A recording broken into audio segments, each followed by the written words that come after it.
Good morning. How are you? Good morning, We're Daoud. very happy to have the ambassador of the European Union, Pierre-Christophe Chatzisavas. I hope I spelled it correctly. I know you're of... No, but you're forgiven. You're forgiven. Tell me how you pronounce your last name. You're name. my friend. Chatzisavas. Chatzisavas. In proper Greek. Okay. We know that you are of Cypriot origin and now you're a French citizen. Can you give us a brief on the latest Jordanian-EU relations, especially after the last meeting that you had in Brussels with His Majesty the King? Of course. Daoud, just to set the record straight, I'm Cypriot, so I'm still Cypriot citizen. You are a Cypriot yes, citizen. I'm a dual national. Okay. And I'm a refugee from the occupied part of Cyprus. So we understand Voilà. refugee issues. This is, yes, so this is how I can connect easily with the issue that you have been fighting for so many years, Daoud. So it's my honor to be with you. I'm very happy to give you an update about EU-Jordan relations.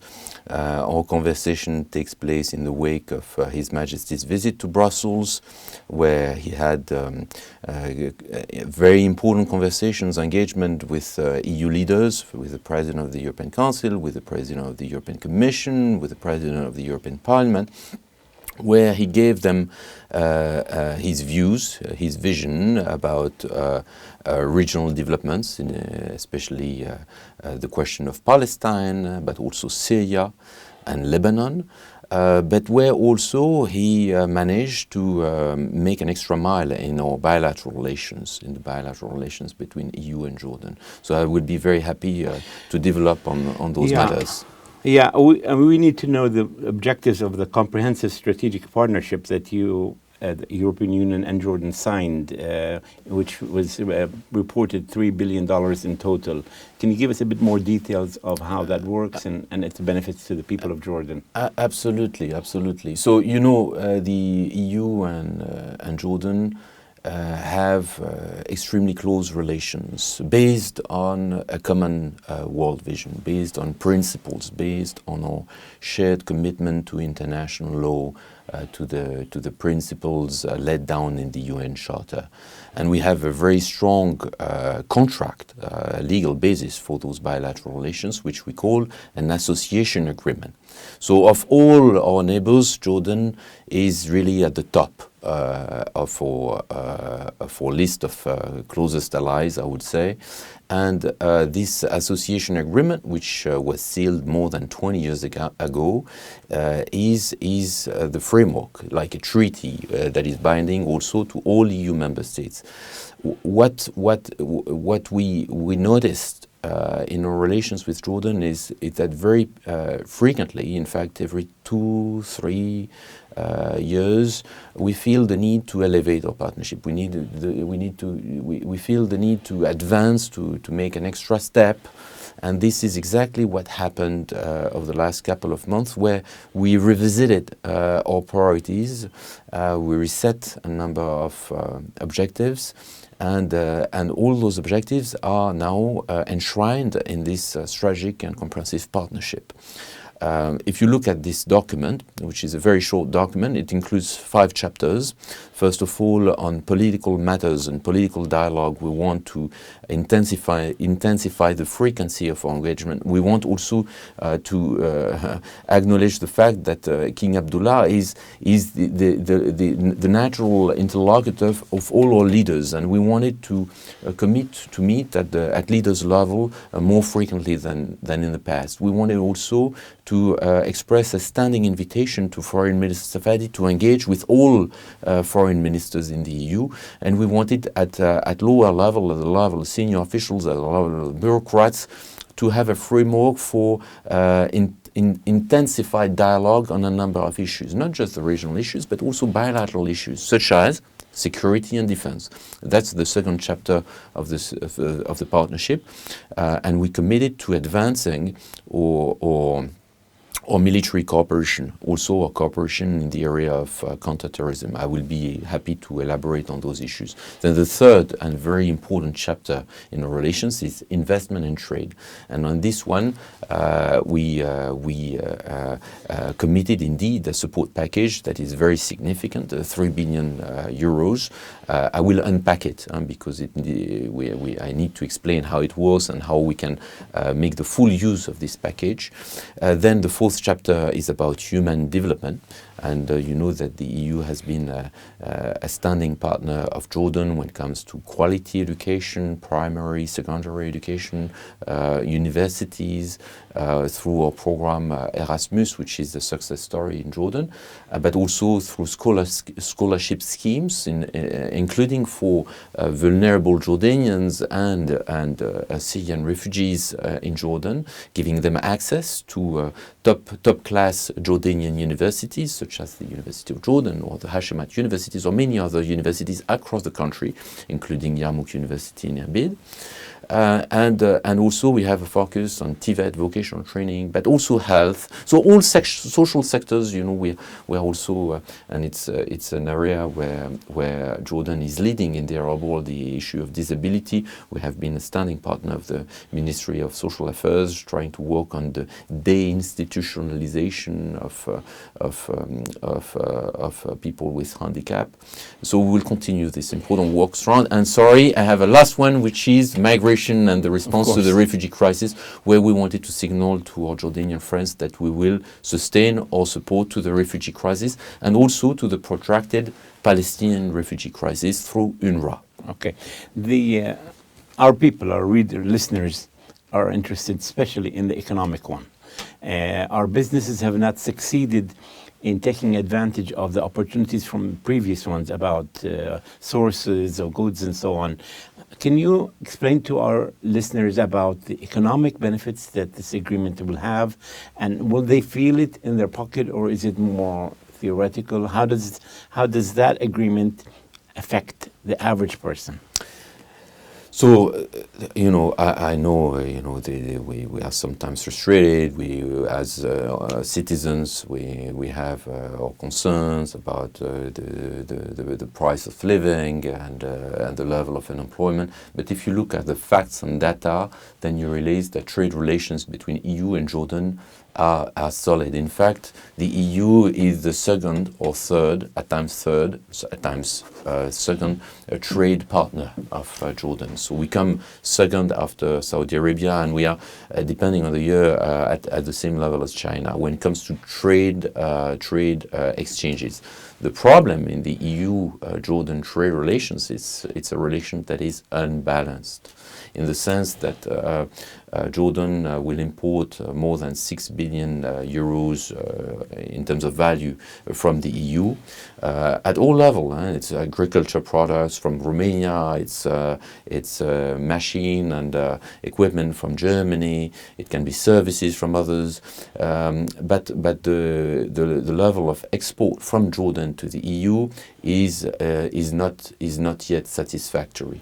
It has to do with the fact that the market in the EU, we bring together 450 million customers. It's very competitive. We have a very solid industrial base. Our products are cheap to European consumers. Then you have standards. Then you need to have business intelligence to do business with the EU. So it's true that the trade volumes from Jordan to the EU is not yet satisfactory. We have tried to work on this in the past. We have tried to relax some rules to make it easier for the Jordanian business to export to the EU, but there is much more work to do, and it's in fact one of the commitments that we took during His Majesty's visit to Brussels as part of the strategic partnership to revisit our trade relations and make sure that Jordan can use to the full the free trade agreement that it has with the EU, because we have a free trade agreement as part of the association agreement. Now the question is how to help the Jordanian industry and the value chain seize opportunities in the EU market develop products that raise an interest on the side of the EU market, and how to bring investors from Europe that will allow also a better integration between the Jordanian industry and our market. We have tourism opportunities here that is very unique, and we also have a surplus of skilled labor, and I know that in Europe you have a deficit of like 7 million skilled laborers that you need in the next 10 years or so. Is that something that can help improve the balance? Absolutely. The biggest asset of Jordan is not its natural wealth, it's its brains, it's its youth, it's the level of education that is remarkable for the Middle East and for the southern of Europe at large. And this is why Jordan is performing so well when it comes to health tourism, for example, or services. And this is why Jordan is exporting so many skilled labor to the Gulf, but also to the EU. We should not ignore this part of the reality, which is important for Jordan because it brings remittances and it integrates its services to markets abroad. We have a modernization plan that His Majesty initiated. And there's some worry now because of the results of the last elections and the success of the Islamists that the modernization plan is going to slow down. Are you engaging with the government about how to help mitigate some of the problems we had in the first phase of the modernization plan? I think that my bottom line up front is that we are fully behind this modernization plan across the board. So we are behind the political modernization, and we gave a helping hand last year during the elections through electoral assistance. We also deployed a very significant electoral observation mission with observers spread out throughout the country to observe and accompany this important process that was transparent and utmost professional. So political, we are on your side. We are also economically behind the modernization plan. Across its various, from health to access to universal health coverage to the economy. I think that it's fair to say that this modernization has started under unfortunate circumstances, and that there is an obvious damage to the Jordanian economy as a result of the war in Gaza, as a result of the insecurity in the Red Sea, and it means also that we need to redouble efforts. I know that there will be a review of the economic modernization process, which we are looking forward to, and we will see how we can adapt our support, be it through budget support or grants or investment grants. And lastly, very, very important, because it's also extremely difficult and courageous on the side of Jordan to advance on this modernization, is the last one, the third one. It's the modernization of the administration. And here we are also assisting, trying to give a helping hand when it's needed and when it's requested, to ensure a transparent and more efficient administration. We brought the OECD on board, and we are working very, very closely with MOPIC and other ministries, line ministries. On the second point of all the association agreements, you talk about human rights. And civil society and human rights organizations are concerned that we might not be moving in the right direction. And add to that problem the fact that the USAID and even some other countries are moving away from supporting civil society and human rights issues. How does the EU fit in this? Will you be able to help support civil society in the coming years? So, firstly, one must be happy if he or she understands what's going on the other side of the pond, and if he's able to read and predict what's going to happen when it comes to the U.S. external assistance. We are confident that the damage will be limited in Jordan, but we see that maybe some sectors, including civil society, may be damaged by the lack of predictability and support. So what we want to do as EU is we will not compensate for the loss of U.S. external assistance across the world. It's not what we are for. There are consequences that the U.S. need to uphold for its policies. What we want to do is make sure that our partners are able to cope. And this is where we see the role of the EU. As far as the EU is concerned, we will sustain our support and our external assistance. It's part of our DNA. So we will continue to support mega projects such as the water conveyor in Jordan. But across the world, we have engaged also very ambitious plans and infrastructure work under our Global Gateways initiative. What we want to do also is to continue to support civil society. And in a country like Jordan, what we will do is concretely we will ring fence our resources and make sure that moving forward the civil society gets the support that it used to receive from the EU. We will ring fence this support, and you can count on us to continue to support civil society across the board. Human rights organizations on one hand, local CSOs on the other, for their support that they give to the empowerment of ordinary Jordanian citizens. Now, the EU made a very strong position against Trump's Gaza plan, and EU ambassadors in Jerusalem stood outside Al-Aqsa Mosque before Ramadan to ensure that there will not be any change in the status quo. Can you tell us more about the EU's general policy on the Palestine issue, on especially Gaza and Jerusalem? So when it comes to Jerusalem, because you were talking about one of the latest statements that was issued by colleagues in Jerusalem, you saw the position. Any infringement to the status quo is something that we cannot accept. It has to do with access, for example, to the holy sites and Al-Aqsa compound, for example. It has also to do with Christian premises and the tendency of Israeli local authorities to tax or revisit agreements or practices that was exempting Christian sites, including Armenian sites, from taxes.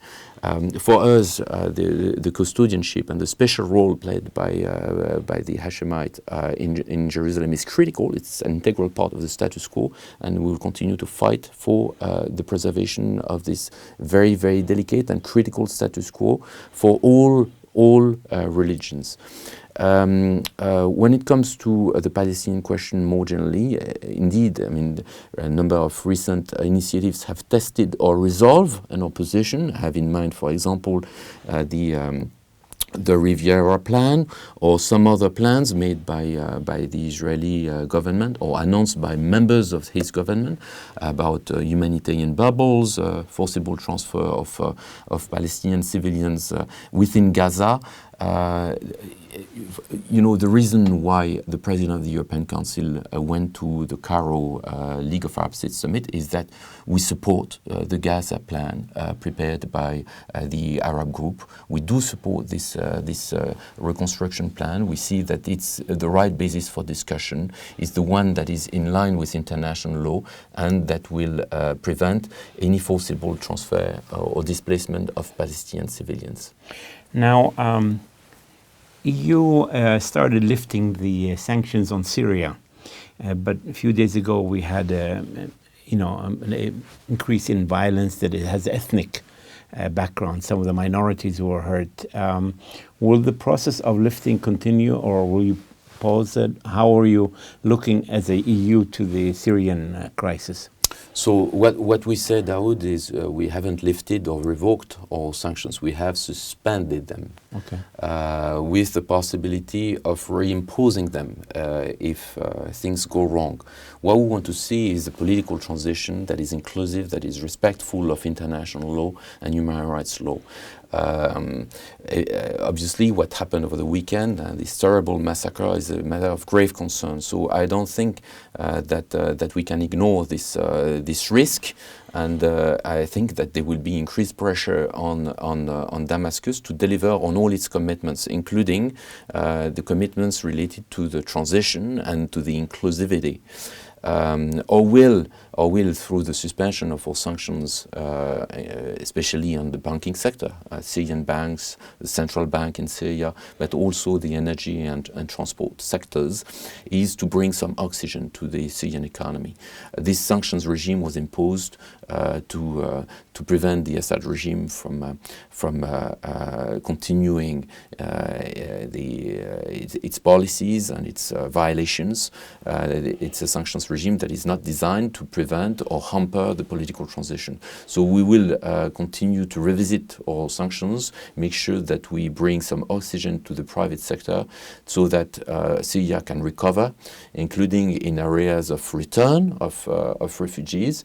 And indeed, next week, in fact next Monday on the 17th, we will host in Brussels an important ministerial meeting, which will be attended by Foreign Minister Safadi, by Minister Toukan, and many other ministers from the region, to discuss how to sustain the humanitarian response to the Syria crisis, including the refugee crisis, including in Jordan, but also how we can initiate a recovery in Syria, and obviously this recovery will not be forged only by international actors. The private sector needs to be mobilized, and this is where the suspension of sanctions needs to take effect. The problem with this is that the EU sanctions alone will not suffice. Our sanctions regime was intertwined with other sanctions regime, and there needs to be coordination so that gradually we bring back oxygen to this society that has suffered so much from 15 years of civil war. There is some concern that there might be a new wave of immigrants, Alawites and Christians, because of this violence. Would Europe be open to new immigrants because of this, or are the borders completely shut? Daoud, we are not into the business of self-fulfilling prophecies and dramatic scenarios. We have condemned very vocally the violence that took place over the weekend, that has a devastating cost for civilians in Tartus, in Latakia. We will continue to put maximum pressure on the de facto authorities in Damascus to make sure that there is accountability for all those crimes and that order is restored in Syria. Ambassador Pierre-Christophe, you've been very helpful. You've been very supportive of civil society. Thank you for coming to Community Media Network and appearing on our radio station and on our website. We wish you the best in your position. Thank you. I thank you and the team as well.